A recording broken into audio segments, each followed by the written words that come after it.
All right. Yes. Welcome, everybody. The last people can find a seat. Welcome to our session using surveys to hopefully help wild animals. If you have any questions during the talk, you can submit them to Swapcard. We probably have time for 1 or 2 questions in the end. But there's also office hours right after this, and there's still spots free. So if you're super interested or you have like loads of questions during this talk, join us for office hours. You can hopefully ask them all. If you have like a really clarification question that you're really missing the point or you can't follow, just raise your hand, then I will come with the microphone. But if you have like other questions, then submit them to the swap card or join office hours. I will introduce our speaker because Willem Sleegers has a bachelor in psychology and a master in behavioral sciences. He's a former assistant professor at social psychology at Tilburg University and now a senior behavioral scientist on the survey team at Rethink Priorities. And for those who don't know, Rethink Priorities is a think tank dedicated to informing decisions made by high-impact organizations and funders. Willem focuses on attitude assessments and change applying social psychology theories to animal welfare issues and improving scientific methodology. Please welcome our speaker, Willem. Thanks. All right, is this thing on? Yeah. Perfect. Okay, so thanks everyone for joining me at this talk. So what I want to do is I want to talk about wild animal welfare, and specifically about a project that we conducted at Rethink Priorities, in which we used surveys to hopefully help wild animals. What I want to do is I want to introduce the topic of wild animal welfare briefly, then briefly surveys itself, and then discuss our project and use that as an illustration of the things that I'm talking about. So let's begin with wild animal welfare. So wild animal welfare is to me a big problem. Like, it's something that's very important to me. And the reason for that is that animals just suffer on an enormous scale. Like, individual wild animals, they suffer from starvation, dehydration, diseases, physical injuries from like many different sources, from like weather conditions, accidents from other animals. Like, take for example this bird right here. This is a cowbird, and it is a parasitic bird, which means it actually lays their eggs in the nests of other birds. And in this particular species, they're like mafia birds, which means they actually threaten this other bird to like take care of their nest, to take care of their eggs. And if they don't, they kill everybody in the nest. So this to me is just, okay, horrible. Like, it just illustrates to me what nature is capable of, and that nature is not this like beautiful, idyllic place where every animal lives like a happy life as long as we don't intervene. No, to me, it's just one of the illustrations of nature sucking. So I hate that. Now, this view might be a little bit unusual. Not everybody agrees with this. So as a result, some consider this to be a neglected topic. So all the more reason to think this is an important cause area. And also, there is stuff we could actually do if we do agree that this is a problem. So we can make shelters to help treat injured animals. We can even help them during like disasters. We can provide for the basic needs, like implement food programs during like resource-scarce times. But admittedly, it is a bit of a limitation to this cause area, this intervention part, because to, of course, fully address all of the suffering in nature, that doesn't seem very tractable. Vaccination programs might be quite effective, but other techniques, like maybe population control or even doing genetic editing, we don't really yet know how effective those are, and much more research is needed before we can see if this is effective. But that notwithstanding, I think these other reasons are reasons enough to care about this topic. So this led to the wild animal welfare movement, and so they're concerned about this topic. And this is based on just 2 assumptions, actually. So one is a rejection of speciesism. So they care about this because they don't look at, oh, this is happening to other species and therefore it's okay. No, things like, for example, this bird being a jerk, that is an issue because it's just bad to like kill others for this reason. So we think this is a problem with humans, so the same reason applies then also for other species. Like, we don't care, we don't think differently just because it's a different species. And also because, of course, they face so many different threats that we want to resolve. Now, there are multiple organizations already working on this topic. So the big ones are Wild Animal Initiative and Animal Ethics. And then there's also this recent research program at New York University that's focusing exclusively on wild animal welfare, so that's great. And then there are also like smaller projects as part of other organizations, like the Welfare Footprint Project, or ACE also does some work on it. Now, an interesting commonality between these organizations is that they largely focus on academic outreach, and they also have a cautious attitude towards the more controversial interventions like genetic editing. And this is similar to our project as well. We also had this focus on academic outreach, and we actually also found some evidence to indeed be a bit worried about some of the more controversial ideas. And we used a survey project for that. So that brings me to using surveys. So surveys are great. You're probably familiar with them, but I just want to reiterate a few points. So of course, surveys, they're a research method that you can use to gather data. You can use it to find out stuff about like attitudes and behaviors, also characteristics of various populations. And this here is an example that you're probably very familiar with. So this is a typical Likert scale item. And yes, it is pronounced Likert, not Likert. And you can see an example here, like very common, but still quite powerful, because you can do a lot with surveys. So they're relatively easy to use, and by that I mean it's relatively easy to like send them out and then have people fill them in. It's easier than having to like interview people, for example. By just sending it out, you can also obtain quite a lot of data from people. If, of course, they exist, like if your target population is quite sizable and you can reach them, then you can gather quite a lot of data. It's also easy to quantify results, so you can calculate like averages or percentages, and that also sounds maybe a little like, okay, fine, is that really a benefit? But if you did qualitative work, then you realize like, okay, this is fantastic. I can easily summarize my results and get a good overview. Perhaps more importantly, though, you can actually use it to answer action-relevant questions.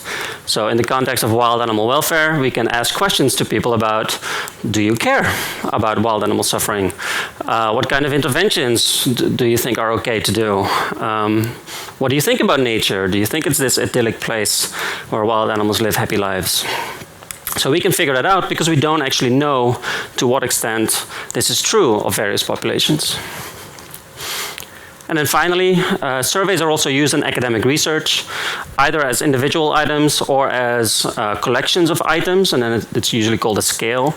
And those then measure a particular construct, and they're used in like studies to usually test like relationships with like personality traits or group differences. And more importantly, they're just being used by academics to also like put the topic of whatever they study on the map. Now, there are, however, also limitations to surveys that are important to be aware of. They relate to like sampling. So you want to make sure that you sample people that are representative of the population of interest. Otherwise, you might get a skewed impression of the results. You also need to design your questions appropriately. Like, they shouldn't be ambiguous. They shouldn't contain double-barreled components. Respondents should actually be able to answer your questions. This shouldn't be too difficult. Very obvious stuff, but still hard to get right, as you'll also see maybe in some aspects of our project. There's also response biases, so people might have a tendency to give the social desirable response instead of their true response. There's also something called acquiescence bias, so this is the tendency for people to just agree with things instead of carefully reflecting and giving the correct response. No, they have a tendency to just agree, so that might inflate particular prevalences. And there's also limited depth. So of course you ask fixed questions with fixed response options. So you might not be able to, participants might not be able to elaborate on their response unless you specifically ask for it. Now, I'm mentioning these limitations because we ran into some of these in our project, and also it's just generally important, of course, to be aware of these things. So that brings me to the wild animal welfare scale. So this is our project. So we set up to create a scale to measure people's attitudes towards wild animal welfare. Now, we did that for 3 reasons. So we wanted to make this scale so that this would enable us and others to better understand attitudes towards wild animal welfare. Like, do they care about wild animals or not? This then, in turn, could guide outreach. So other people are working on this, of course. They might have decisions or questions they have, and having a better understanding of these attitudes is useful for them. And finally, build the field. So this is probably our most important reason why we conducted this project, because to us it seems like a quite neglected topic, and so we wanted more researchers to work on this topic, and we figured that one way to do this is by creating a scale. So that is our theory of change, mostly. So social scientists, they have this academic freedom. They can kind of study whatever they want within limits, but they can, and I did that myself. Like, at some point I was not very happy with the kind of research that I was doing, and I just decided, I'm going to study more on the topic of animal welfare. And then you also have students, and those students want to do projects, and they could also be quite varied. So this academic freedom is really great. You can bring new topics to the fore, and start a whole new field. And that is something that we wanted to promote. And one way we can do that is by making it easier for them to study this topic. And we can do that by making scales available to them to study this topic. So if there's a scale, like a collection of items, a survey, available to them that they can just very easily take and insert into their research, then they can start to research this much more quickly and more easily. And this is particularly likely if the scale is published in an academic journal and also validated using the best statistical techniques and so on. So making it very enticing to use this scale. So shortly put, by creating a new scale, we can promote research on this topic. So we set out to create a scale and measure different components. So we wanted to assess some normative views. So things like, to what extent do they care about wild animal welfare? To what extent do they support interventions to improve animal welfare? And these are different things. Like, it's possible for you to care a lot, but not necessarily support interventions. Like, I'm quite wary about, supporting some of these interventions. Like, I don't want to completely upset ecosystems. I don't want to be reckless. So I don't necessarily support each intervention, but I do care a whole lot about wild animals. So there's a difference. Then there are the descriptive views. So there's the idyllic view of nature, like I already mentioned. So do people actually believe that most animals live great lives? Like, this is to us relevant because it's commonly cited as a reason why people might not care about wild animals. So if they think they live great lives out there, then we don't need to be concerned. We don't need to do anything. So that is an idea that's quite common, but we don't actually yet know if that's true. So we wanted to get a better grasp of that. And then there's also intervention ineffectiveness. If people largely believe that there's just nothing we can do to help wild animals, well, then they probably also don't support interventions, nor do they think, or they might not even care, because why care about something that you can't do anything about? So we set out to measure those things, and we did quite a lot. So we obtained feedback from colleagues from the Animal Welfare Department at Rethink Priorities, but also from experts in the field. We created a bunch of items, like many different items, to try and measure these 4 things that I mentioned. And then we just started to reflect on them, evaluate them, did some pilot studies on them to try and figure out if they were well understood and were measuring what we wanted them to measure. And then at some point we had enough, and we thought, okay, now we can actually really test these. So we conducted large-scale studies to conduct factor analysis techniques on, to really figure out which items were suitable for measuring these 4 constructs. We actually did 4 of them, and then after the 3rd one, we thought we had a nice selection, so then we replicated it in a 4th study to verify the evidence, to strengthen it. And yeah, that was sort of the final study that we did. Everything, what we've done is available on OSF, which is a popular website for hosting materials for academic studies. And this was the result. So I don't recommend that you read them all right now, but just to get a bit of an illustration of what we came up with. So caring, so I care about wild animals that are in pain, no matter whether their suffering is due to human or natural causes. So that's one of the items to measure a concern for wild animal welfare. Intervention, we should intervene in nature to reduce the natural hardships that wild animals face. The idyllic view, in their natural environment, unaffected by humans, wild animals live pleasant lives.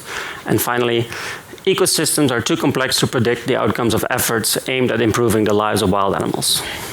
So this hopefully gives you a bit of an illustration of the items we came up with.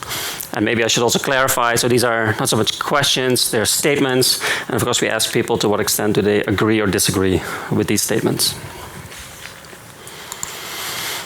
So, while doing this, so the main goal was to create this scale, like find these correct items, right?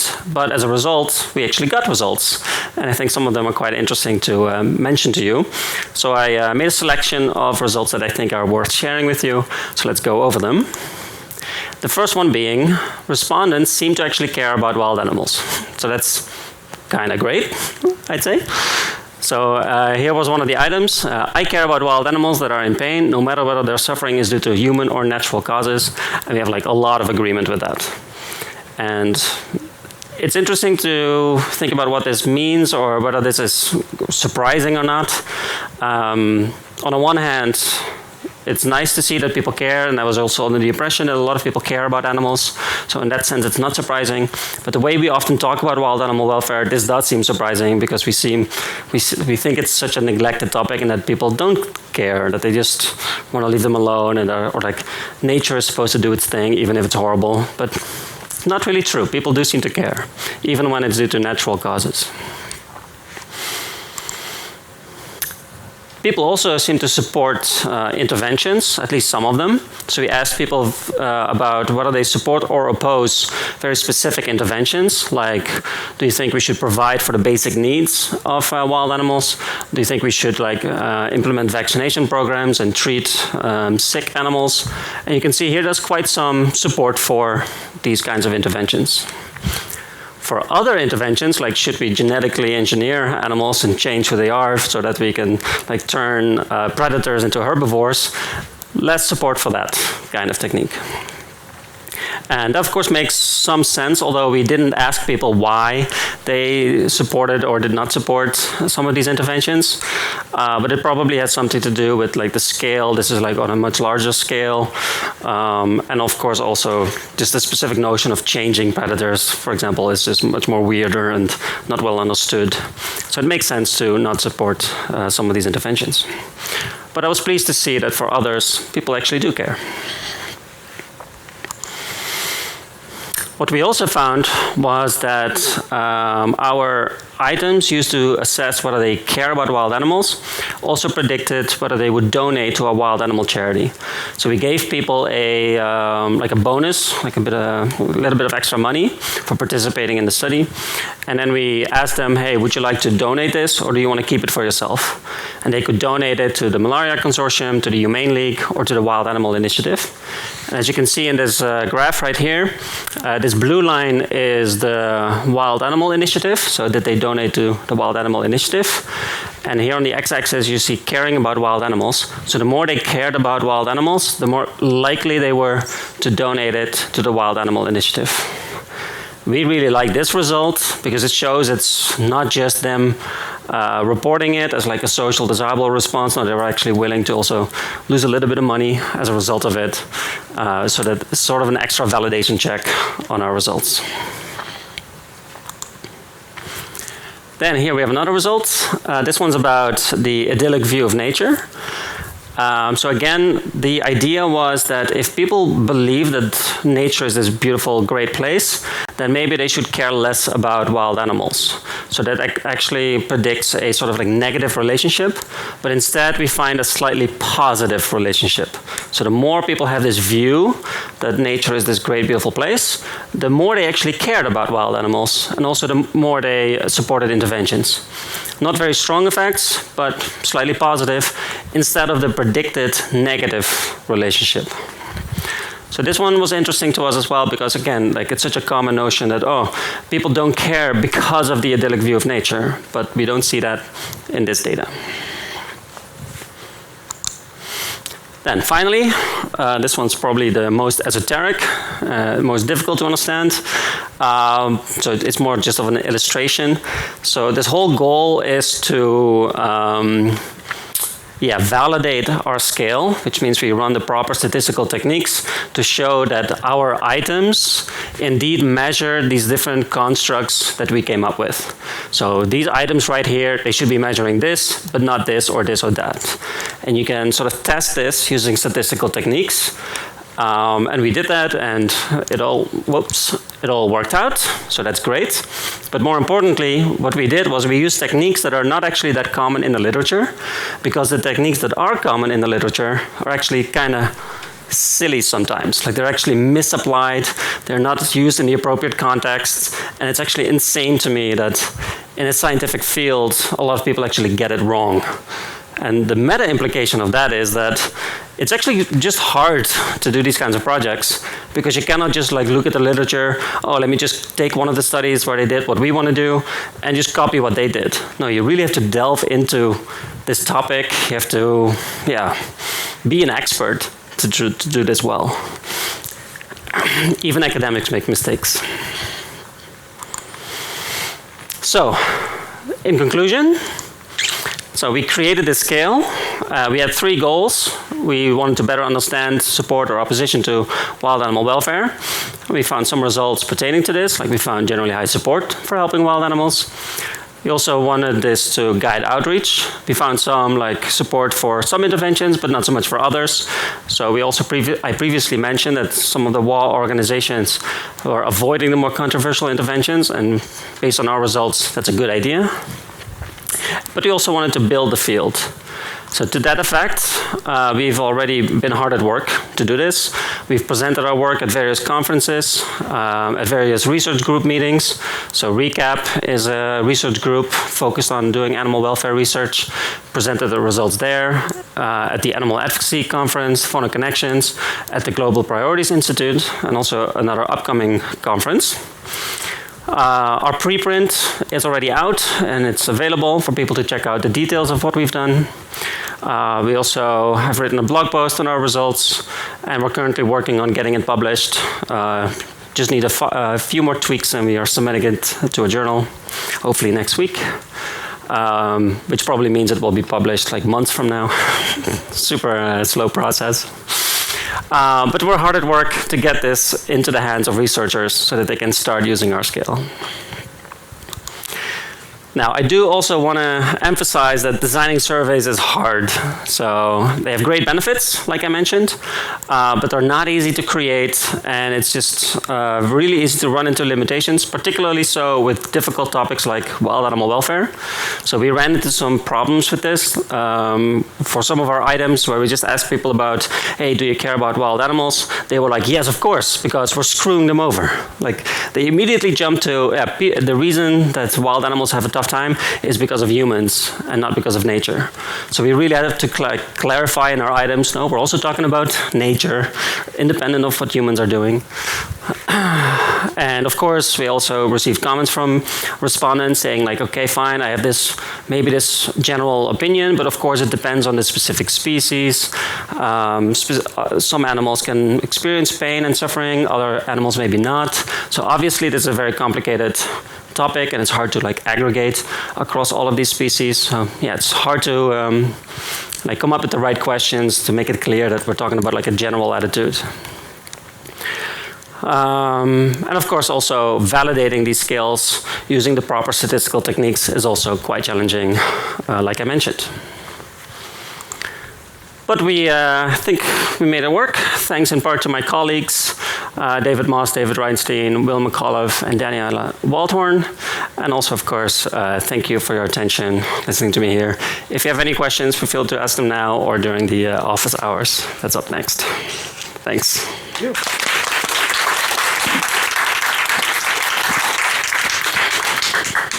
Well, thank you. I think there's 2 questions submitted, and we'll probably have like a minute or 2. So I'll ask those 2, and then if you have any more questions, you will have to join us for our office hours. The first one is, how do you account for the possibility that survey responses may vary significantly depending on previous exposures to arguments for caring about wild animal suffering? We don't care is mostly the argument. But it is a very important point because what we actually did experience was sort of more the opposite, meaning the respondents mentioned they had never thought about this before. And that likely means the results are not necessarily stable, so that if we were to maybe ask this again like a few weeks after they first responded to the scale, maybe we'll get some different responses.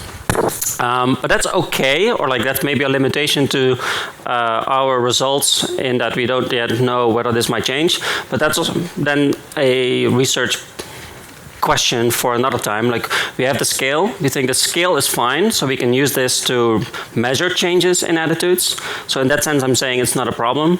But of course, whether we want to use it to really establish, okay, how many people do care about this or not, for that, of course, you want to do like longitudinal studies to make sure that it's not due to either having no exposure or maybe it is due to exposure. But either way, you can pick up those changes with this scale, or at least I don't see a reason why it wouldn't be able to. All right, cool. And Pablo asked, did you ever get results that don't follow a bell curve? If yes, how did you deal or interpret those? I mean, we sometimes have those, but with these results, not so much. Mostly just because this type of question, where you ask about like agreement and disagreement, going from rather extreme options to less extreme, it tends to be the case that if you aggregate there tend to not be problems. It's only if you ask, well, no, that's not true. We did have some questions, and during piloting, we saw that they were quite bimodal, that people were either on one extreme end or on the other extreme end, and that was one of the reasons why we then did not pick those items. So that's how we dealt with that. And of course, we inspected it during the factor analyses. We also indeed checked the distribution of each individual item to see if they were okay in this regard. All right, thank you. And if you have any more questions, join us for office hour. All right, thank you.